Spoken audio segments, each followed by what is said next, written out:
Some people kind of recommend a slow and gradual approach. Go from a standard American diet, for instance, and then just gradually, conservatively strip away carbohydrates. But when you do that, you're going to spend more time in nutritional purgatory, limbo land, where you're not really capitalizing on carbs for fuel. I recommend stripping the Band-Aid off. So if you're eating a standard American diet now, higher carbohydrate, just drop those down to 20 grams total carbs. What I personally noticed is that by following a ketogenic diet, I have less inflammation. I would do a heavy leg day, for instance, and because of the inflammation I was under, my knees, my joints, everything would hurt. Whereas now with ketones being anti-inflammatory, having ample dietary fat and hormonal health being productive for inflammation, I can train much more frequently. What is going on, y'all? Robert Sikes, Savage Perspective podcast here, and this is going to be a solo AMA style episode. I have a list of questions brought to me from our listeners, from y'all wonderful people, and I figured I'd just tackle some of these questions. We have got, for those of you that do not know, our second son due any day now. I mean, I may literally get a call as I'm recording saying, all right, my wife is in labor, time to rock and roll. So as such, I've got several weeks blocked out for being a dad and supporting her and, helping out where possible with our newborn. So I've got a couple breaks in the schedule from having a scheduled podcast guest. So I've got several in the queue, but there will be some blocks here in the next few weeks where I'll be stepping in and doing some solo episodes and just kind of tackling some of these questions. So on that note, definitely feel free to engage with this episode. Put comments, questions in the comments, because I'll probably be doing a few of these over the next few weeks. So if there's any questions that you want me to do a deep dive in, whether it's around nutrition or training, controversial things in the fitness space, business, entrepreneurship, lifestyle, parenting, spirituality, religion, things that I know stuff about, things that I don't know stuff about, I'm happy to tackle any of it. So let's just dive in with some of these questions. This specific AMA is going to be primarily ketogenic based questions, but that's primarily what I'm putting content out about. But we have several ketogenic specific questions. So starting from the top, I'm kind of looking at my computer as I go here. So if my eyes are shifting around, that's what's going on. All right, question number 1. How can I effectively transition to a ketogenic diet? All right, so this is interesting, and a lot of people have different takes. Some people kind of recommend a slow and gradual approach where you go from a standard American diet, for instance, and then just gradually, conservatively strip away carbohydrates. You kind of transition from high carb to low carb to ketogenic. But when you do that, you're going to spend more time in nutritional purgatory, limbo land, where you're not really capitalizing on carbs for fuel, and you're not really going to be capitalizing on fat for fuel, because it's going to take you longer to get there. I'm much more so a rip the Band-Aid off approach kind of guy. So I personally recommend, this is going to be largely individualized depending on what you respond best to from a psychological and sustainability standpoint, more so than a physiological standpoint. But from a physiological standpoint, I recommend stripping the Band-Aid off. So if you're eating a standard American diet now, higher carbohydrate, just drop those down to 20 grams total carbs. You may be able to tolerate more than that, but most people would certainly be producing ketones and leveraging fat metabolism if they get below that 20 gram ceiling. So I would recommend just starting there, dropping that down to 20 grams total carbs a day, and that's total carbs and not net carbs.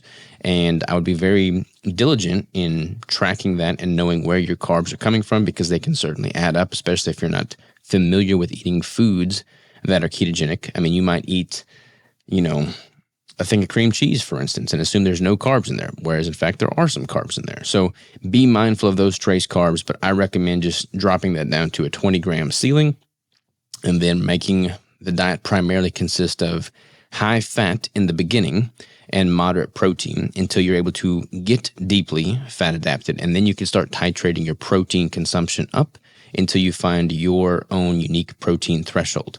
That's going to be different for everybody. But if you start at a higher fat ratio, even if you have a lot of body fat to lose, that is going to give your body the fuel supply it needs coming in to replace those carbohydrates that you're removing. So you're not going to be void of fuel in the beginning, which is important because if you're removing the carbs and you're not replacing it with fat and your body is not yet adapted to using your stored fat, you're going to feel miserable. And nobody wants to feel miserable.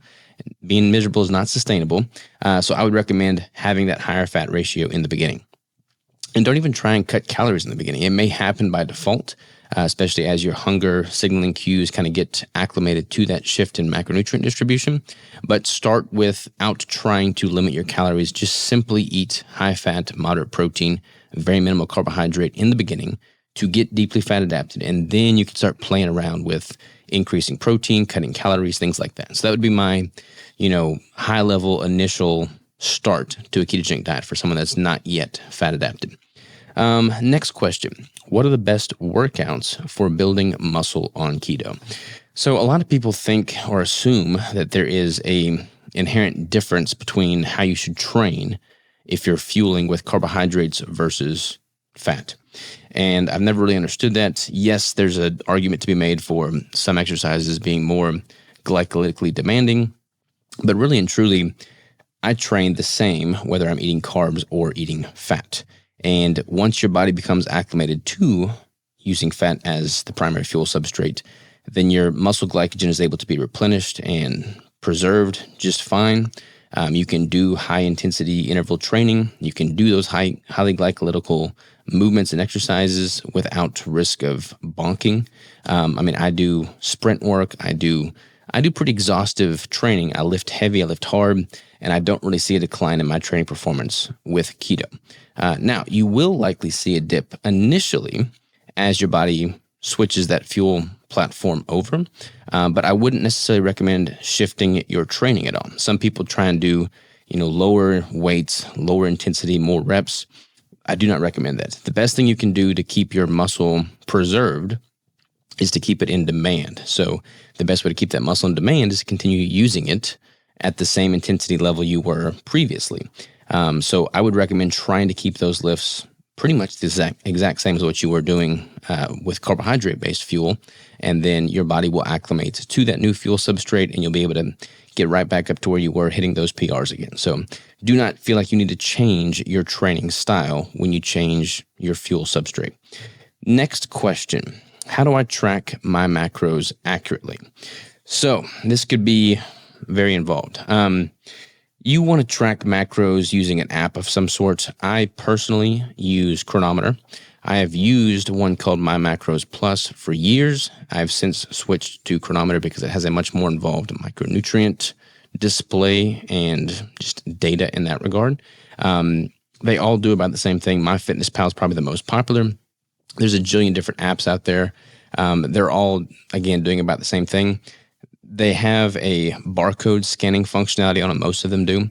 So if you're buying a prepackaged item that has a nutritional barcode on it, and if you scan that, the nutrition automatically uploads to the app. You just have to make sure that the serving size that you are actually consuming is what you are entering into the app, because you might scan an item and it says, one serving, 4 ounces, and then you may actually be consuming 8 ounces. So make sure that what you're actually consuming is what you are tracking in your app.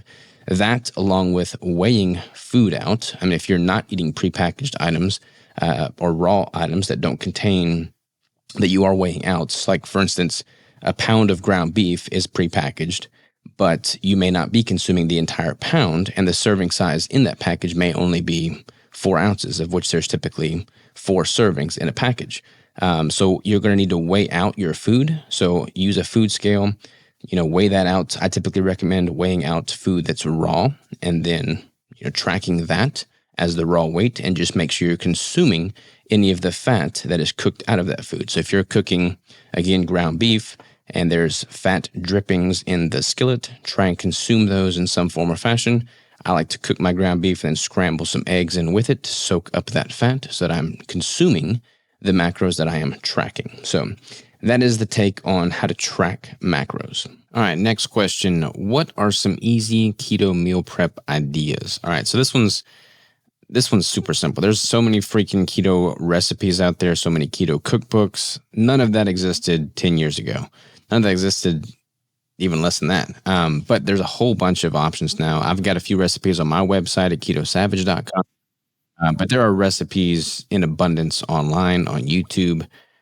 There's so much out there for options. There is literally a ketogenic alternative to every carb-based meal. I mean, my wife makes this delicious keto pizza that I would honestly put above a traditional carbohydrate-based pizza any day of the week. She makes this keto cheesecake that's really good. It's not just like, desserts and stuff like that either. Like there's literally a keto alternative to everything. However, when it comes to meal prep, I tend to recommend keeping things very simple. If you're meal prepping, you're doing so for a variety of reasons. One is to, save money on food, cut expenses of eating out, cut the variability from a macro tracking standpoint of eating different meals on a regular basis, just streamlining things, controlling for the variables, and getting dialed in, which is what I recommend if you have a body composition goal you're trying to reach. So on that note, try and find foods, try and prep meals that are easily scalable, repeatable, and consistent, and also that are easy to track. So for me, my foundational baseline is pretty much ground beef and eggs. And then I'm typically adjusting my macro distribution by like 5 or 10 gram increments. An egg, for instance, is typically 5 grams of fat and like 6 grams of protein typically. So if I'm adjusting in 5 gram increments, adding or subtracting an egg makes things super simple. And then depending on my macro ratio, I'll start with, again, that higher fat ratio, which means I'll typically start with a, 75-25 ground beef. And then as my protein is increasing, I might transition to, an 80-20 or an 85-15 or maybe even a 90-10. So I'm able to eat a pretty similar amount of food volume while not having to really reinvent the wheel when it comes to recreating my meals as my macros change. So ground beef and eggs as a baseline makes things super simple. I have an abundance of keto bricks, obviously, so I'll typically eat 1 keto brick a day, which makes getting my fat macros in much easier, coming from a quality stearic acid source of either grass-finished tallow or organic cow butter. So that'll be, pretty much my day is I'll have, some heavy cream or something in my coffee in the morning. I'll typically have a keto brick as my first meal post-training, and then I'll have my final second meal, which is normally ground beef and eggs as the base, and then I can add butter or, some type of vegetable if I want to consume a vegetable. And that's pretty much my go-to from a meal prep standpoint. But again, don't let that be a limiting factor. There's so many options out there. You can make, keto nachos using pork rinds instead of chips. You can make, multiple different Mexican style themed foods. There's just so many different options. So meal prep is easy, but again, trying to streamline things and just remove variables is key. So finding foods that are easy to track, that are easy to cook in batch, and ideally, partition throughout the week. Like when I'm in a prep, I'll typically cook all of my meals for the coming week on Sunday, and then I'll put those in meal prep, containers, and then I'll just eat those throughout the week, grab it and go, and just have all of that accounted for and remove the decision fatigue that accompanies trying to figure out what you're going to eat. If you already know what you're going to eat because it's already prepped and ready to rock, then you're more likely to adhere to the macro goals for the day and not deviate. So that is very much so the key. All right, next question. How can I overcome plateaus in my fitness journey? So plateaus are bound to happen. I mean, you can't implement progressive overload with your training and then just continually get stronger indefinitely. You're going to hit a plateau in some form or fashion, whether it be a strength-based plateau or a compositional-based plateau. The thing to do is to be consistent first and foremost, but then find a way to add pressure or maybe even alleviate some pressure and intensity at certain times, depending on what the issue is. So for instance, with weight training, I will again be sure to focus on implementing some form of progressive overload. And that doesn't necessarily have to mean increasing the weight on the bar. That could also come from increased time under tension, forced reps, negative reps, supersets, things like that. And if I'm really pushing it hard from an intensity standpoint and my body is starting to be hindered from a recovery standpoint, I'll implement a structured deload week, typically every 6 to 8 weeks, but honestly, just kind of depending on how my body's feeling. And that will be a week of continued training, but at a significantly reduced intensity. And that gives my body time to recover. And I'm oftentimes coming back stronger the week after that deload. So that certainly helps in, preventing or hedging against a plateau. Nutritionally speaking, ways you can overcome plateau is to just simply apply pressure in the form of increasing your macronutrient to ramp up your metabolic rate, or if you're trying to lose body weight, being consistent with applying pressure in the form of decreasing that intake over time, and then obviously manipulating the macro distribution to whatever is best suited for your goals. So change prevents or minimizes the likelihood of plateauing. If you are doing the exact same thing every single day without deviation, your body has no reason to change and then therefore will plateau. And while maintenance is a myth, if you are consistently doing the exact same thing without change, without applying pressure, without creating a stimulus, your body is not highly motivated to change beyond its current state. So that is what a plateau is. So finding ways to break free of that, break through that, is key. And that is done by applying pressure or alleviating pressure, just simply creating a new stimulus that your body then has to respond to and adapt in some form or fashion. All right, next question. What supplements should I consider while on keto? So I honestly don't really use many supplements. With me being a natural competitor, I honestly just get PTSD looking at nutrition, or not nutrition facts, but supplement facts, because so many of them are, banned in my natural federation. And I honestly eat really high quality foods on my ketogenic diet. So there's not much need for supplemental nutrition because everything that I'm consuming is pretty much checking all the boxes from a micronutrient and mineral standpoint. So I don't really take much supplements. I mean, I use creatine monohydrate, just a simple creatine monohydrate. I'll take in a lot of electrolytes, so sodium, potassium, magnesium, things like that, just the basics. Caffeine in coffee. I don't really do pre-workouts. So my supplementation is pretty minimal, but for those that are adopting a ketogenic approach and may have some issues with digestion or things like that, maybe temporarily supplementing with ox bile salts to, ramp up or aid that bile production in the beginning until your body's own production increases may be a safe bet if needed. But really and truly, there's not any specific supplements that I would say are just, necessary or required once you adopt a ketogenic approach. So yeah, supplementations, people overthink supplements. I mean, there is a place for supplements, but the beautiful thing about a well-formulated being the key there, ketogenic diet, is that a lot of those deficiencies are, made up for with the foods you're eating. So there shouldn't really be that need to excessively supplement. I mean, if you're eating ample proteins, then you don't need to be taking a bunch of branched chain amino acids. If you're taking in, quality fats, then you don't need to be supplementing with a bunch of, fish oil omega pills. So if you're consuming the right stuff food-wise, you don't need to have that much supplementation. Now, even if you are consuming a lot of meat, which naturally has creatine in it, you're not going to be able to benefit from the, super physiological levels of creatine that would be beneficial from a performance standpoint. So supplementing with creatine makes sense. But again, if you're eating enough meat, you don't need to be consuming like a protein powder or something like that. So keep the supplements minimal if you don't have any deficiencies. And you don't really, you got to test to see if you have those deficiencies. But honestly, just electrolytes and creatine is pretty much my go-tos. Vitamin D3 and K2 to play it safe. But really and truly don't overthink the supplementation side.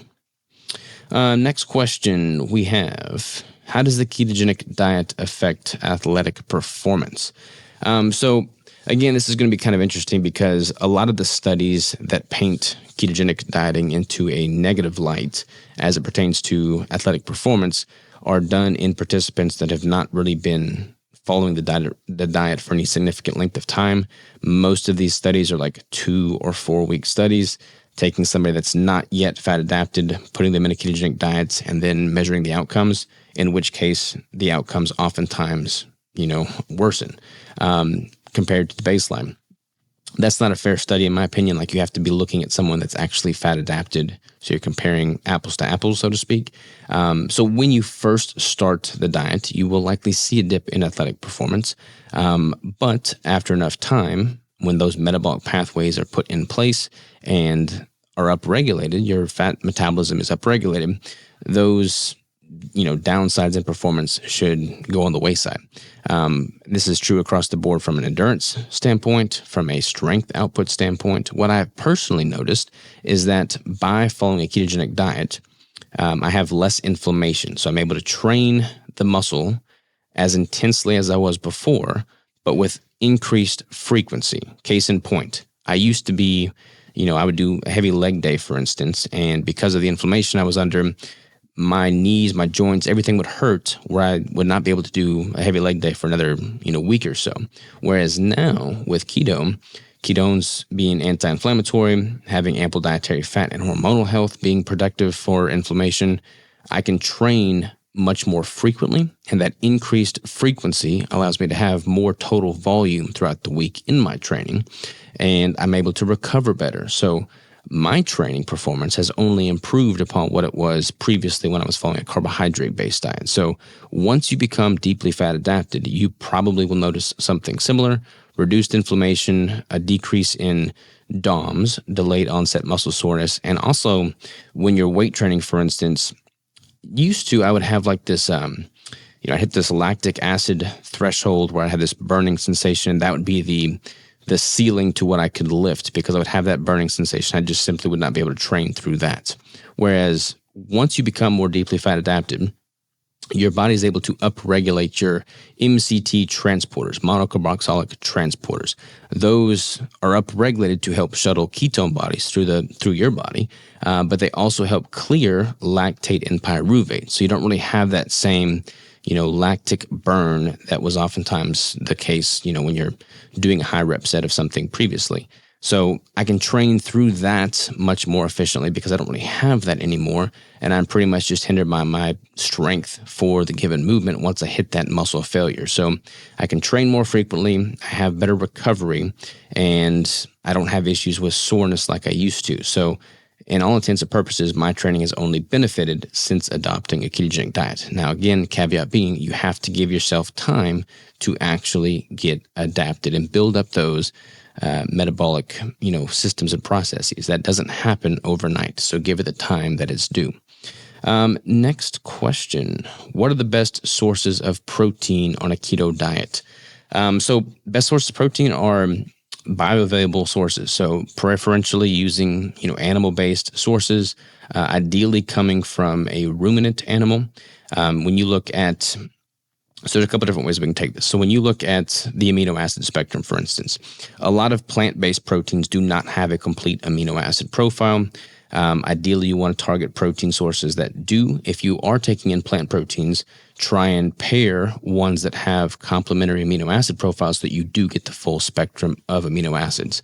That's why we do that with our plant-based protein powders and the keto bricks. We have, different sources of plant proteins to comprise the complete amino acid profile. Animal proteins are already containing that complete amino acid spectrum. They're also more bioavailable to us as humans because we are animals, and they typically upregulate the nutrition they're consuming, at least the ruminant animals do. So from an amino acid standpoint, animal-based proteins is key. And then from a ruminant versus monogastric standpoint, I tend to recommend, just knowing where your meat comes from. For instance, if you are eating a monogastric animal, so a single chamber stomach like humans, don't eat humans, I wouldn't recommend that. But if you're eating like chickens or pork, those have single stomachs as well. When you're dealing with a monogastric animal, they're more so a matter of, what they eat is what is stored in their fat. So if you're consuming, chickens or pigs that were fed a very poor quality diet or in, subpar living conditions, any toxins that they're inundated with or the food they're consuming is going to be more readily stored in their fat, which then you'll be consuming as well. Whereas with a ruminant animal, a four-chambered stomach animal like lamb and venison and cow, they're going to upregulate the nutrition they're eating. So they're going to be grazing on grass, for instance, upregulating that and turning it into quality meats. And that's just a better process from a health standpoint. Now, what they eat from a toxin standpoint is also going to be stored, but they're able to clear that better through just their digestive tract and upregulate it more efficiently. And again, it's going to get stored in the fat. So, this kind of goes back to the debate of grain finished versus grass finished. And an important thing to note is that all cows are grass fed. I mean, any cow is going to consume grass for the majority of its life, typically 70 to 80% of its lifespan. What they're finished on dictates, the fat that they put on that last little bit of their lifespan.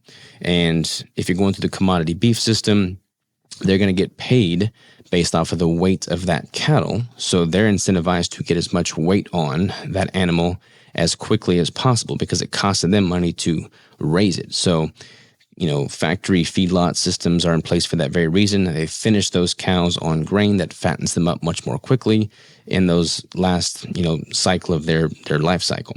And that, grain, any toxins associated with that, any pesticides, antibiotics, any of that stuff is going to be stored primarily in that animal's fat. So if you're eating animals from a poorly sourced location that are, inundated with more toxins, trying to focus on getting leaner cuts and then adding quality fat is key, but that just adds more complexity there.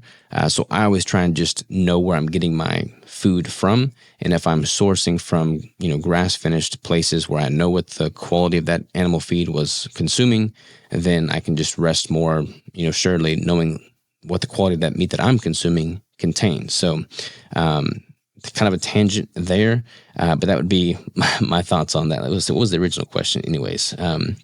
Best source of protein. So yeah, best source of protein is animal-based proteins, ideally, and knowing where that food, where that animal comes from and what it was fed. In a perfect world, that would be the solution.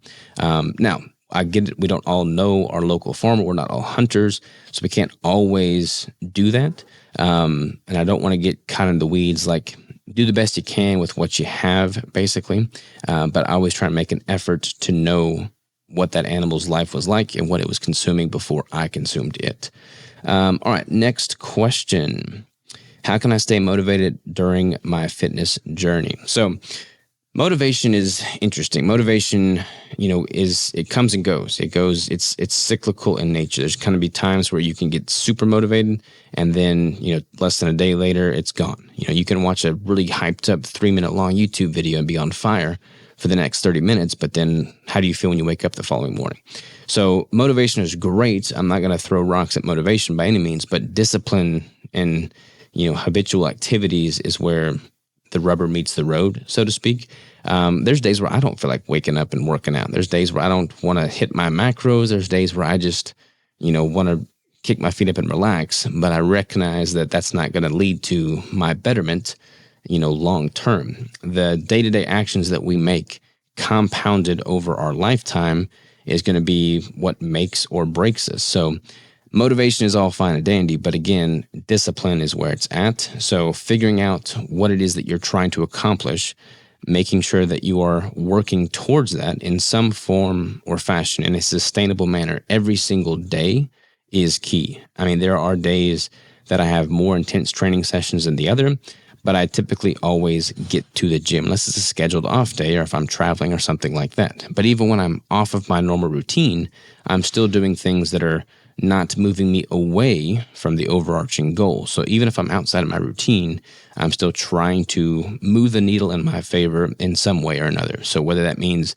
still eating the right food, or still getting some movement in, or still, recovering if it's a recovery day, like actually trying to rest and recover more so that I can hit it hard the next day when I return to my routine is key. But try and find something, somehow, some way that moves you closer to the overarching goal every single day. And that is the key, ladies and gentlemen. All right, next question. What are the signs of being in ketosis? So from a super technical standpoint, you can do a blood ketone test. Actually, before we even talk about that, you can do a urinalysis test. So you can get a ketone strip that you pee on, and that's going to be measuring acetoacetate, and it shows dark purple if you're producing ketones. Now, People got super excited about that when keto first started becoming popular. Everybody's peeing on sticks and just posting it on social media. That doesn't really tell you much. I mean, it can be useful if you just need something tangible to get excited about, to get motivated about, like we talked about earlier. And that's great, but it's not really going to be telling long term, because as your body gets more adapted, you're going to be excreting less of that ketone in your urine. So then people typically transition to blood testing, which is going to be measuring beta hydroxybutyrate.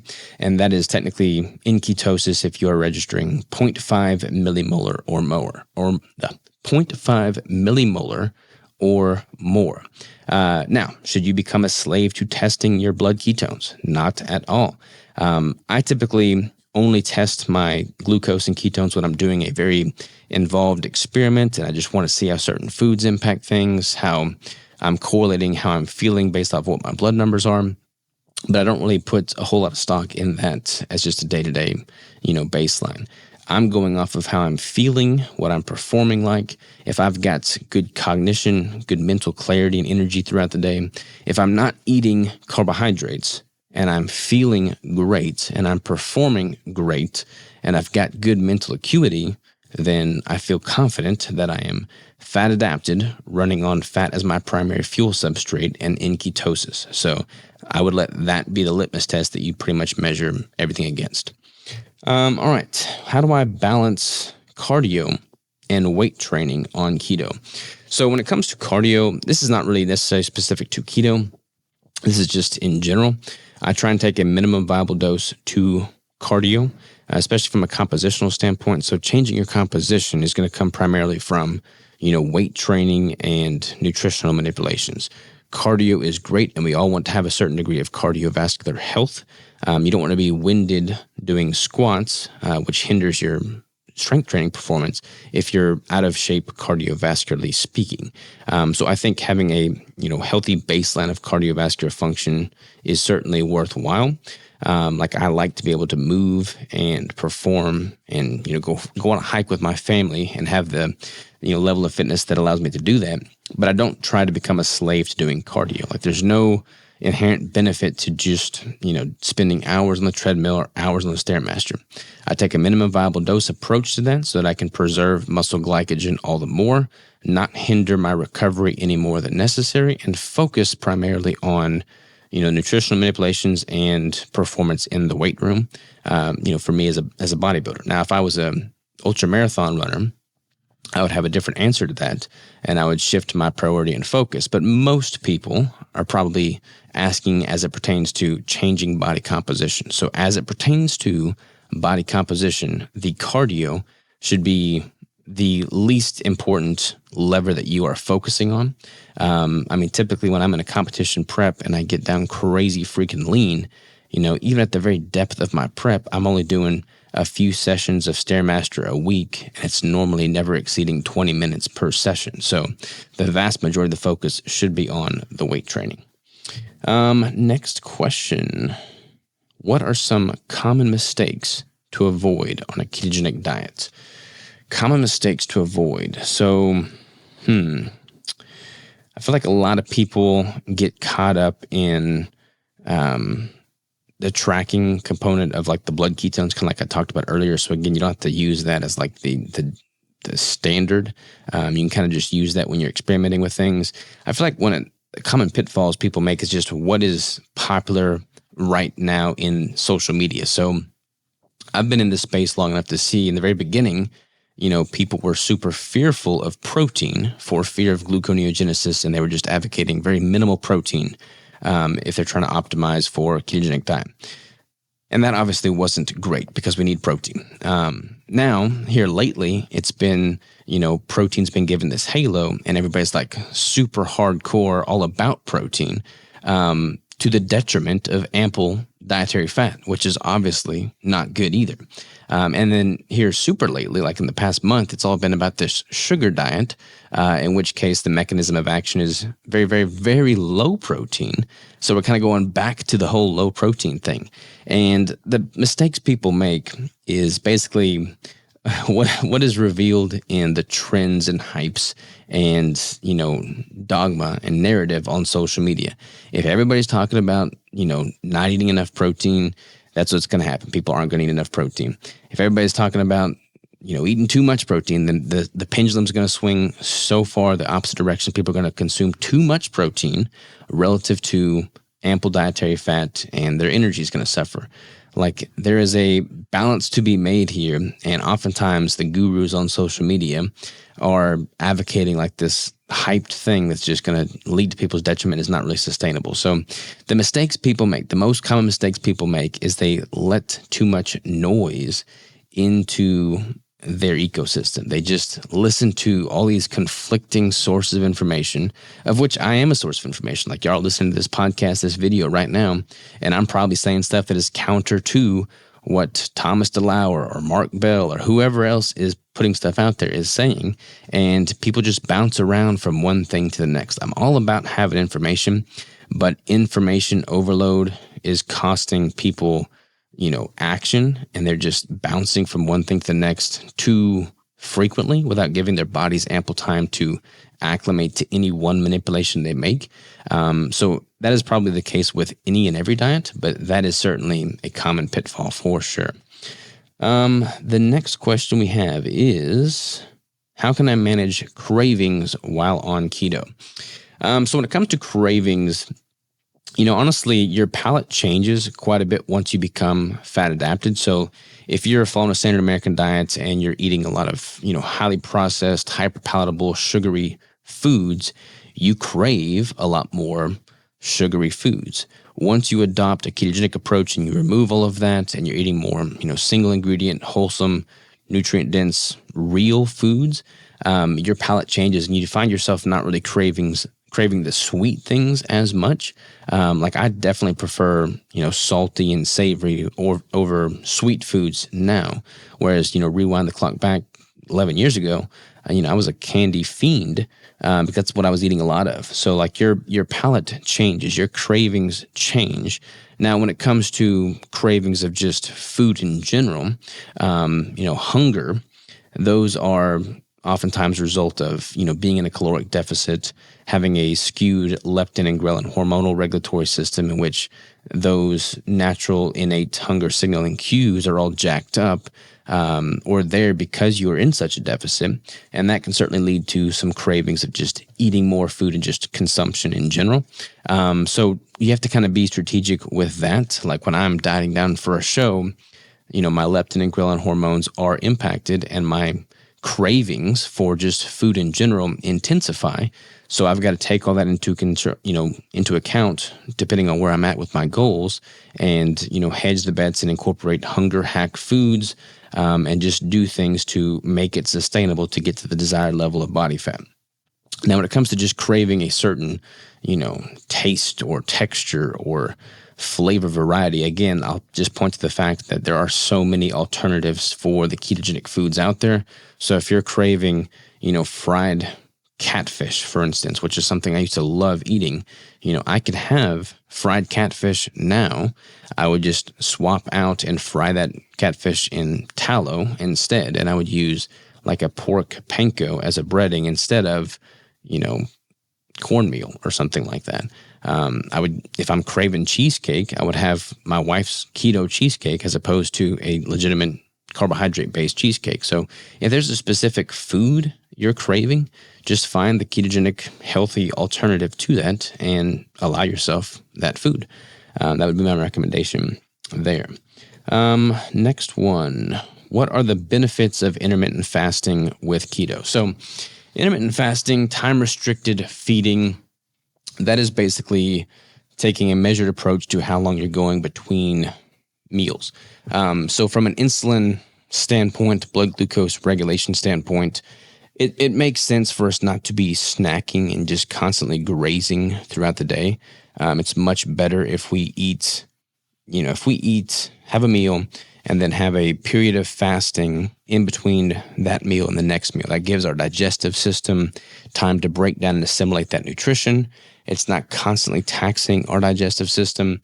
And if you're eating foods that absorb and are assimilated much more slowly and don't disrupt your blood sugar as much, like fats and proteins, then you'll likely be able to go longer between meals, kind of naturally by default. When you're eating a bunch of, really sugary foods, you're going to have an increase in blood sugar. Your body's going to excrete a bunch of insulin. That's going to shuttle that blood sugar into the cell. Your blood sugar is going to drop, and you're going to be hungry again. That's not really happening when you're eating primarily fats and proteins. Your blood sugar is much more stable. So your hunger and your energy level is much more even keel. And because fats absorb so much more slowly than carbohydrates, you can typically go longer between meals. And for that reason, people typically go longer between meals, which again is a positive thing. During that period of fasting, you're also going to be burning more stored fat, and the dietary fat that you've consumed, you're going to be metabolizing fat more readily. That's going to increase, ketone circulation, which is going to improve, cognition, clarity, all of the good things that come with that. Now, you're going to want to make sure that you're not excessive with the fasting. There are people that go too far with fasting. Extended fasting has a place, but it's a stressor on the body nonetheless. And if you're in a caloric deficit, and then you're also doing extended fasting, excessively, that's just too many stressors on the body. I don't really recommend that. Whereas if you're just simply intermittent fasting and listening to your body's natural hunger signaling cues and, having more time between meals, I think that is much more, healthy. It gives that digestive system the breather it needs. So I think that is totally conducive to better health.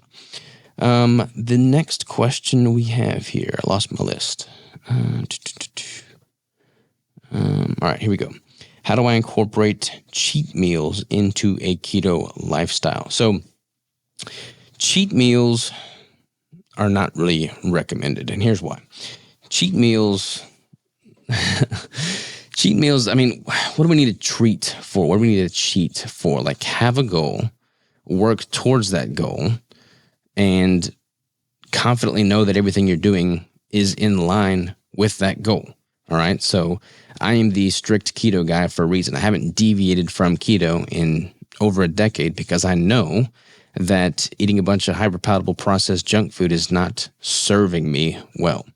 Now, does that mean that I am super rigid with my tracking at all times? No, certainly not. There are times where I have more food. There's times where I'm going to have more, keto treats, so to speak, treats, as they say, something like that celebratory keto cheesecake. Like if it's the holidays and I'm not in a prep, I'll certainly have some keto cookies with my son that will decorate for Christmas. Like I can do all of those things. And I don't feel like I'm deviating from my life's, positive trajectory by adhering to the dietary protocol that I know fuels me and serves me best. So I don't ever deviate from that. I don't think it's necessary. I don't really recommend it, but everybody's a little bit different. Like everybody's got to figure out what is sustainable to them. And again, that's going to look different for everybody out there.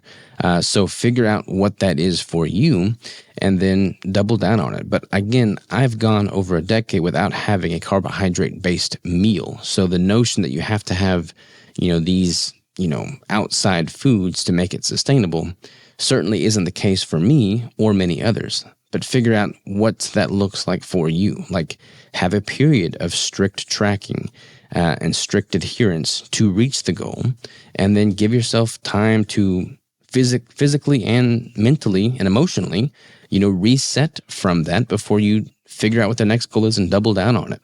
That's totally healthy, totally realistic, totally sustainable. But I am just inherently opposed to the idea of, cheating on anything in life. Like I don't want to cheat on tests. I didn't cheat on tests when I was in school. I don't cheat in business. I don't backstab people that I work in business with. I don't cheat on myself with regards to, my nutrition. I don't cheat on my wife in our marriage. Like I don't cheat in life. And it just is strange to me that people would think, cheating is okay with your food. Like don't cheat with anything. Like figure out who you are, figure out what you want to do, work towards that in some form or fashion every single day, never sacrifice your integrity, and be able to go to sleep at night, each night, every night, confidently knowing that you did your best that day. Boom. That's it. Period. Full stop. No questions asked. And that pretty much, ladies and gents, is where I want to end this conversation. So that was a wrap on the AMA solo podcast episode. Again, I'm going to be doing several of these over the next few weeks with our baby coming due any day now. So by all means, please submit any questions that you want answered in the comments, and I will certainly address those on the future solo AMA episodes. Until then, talk to y'all later.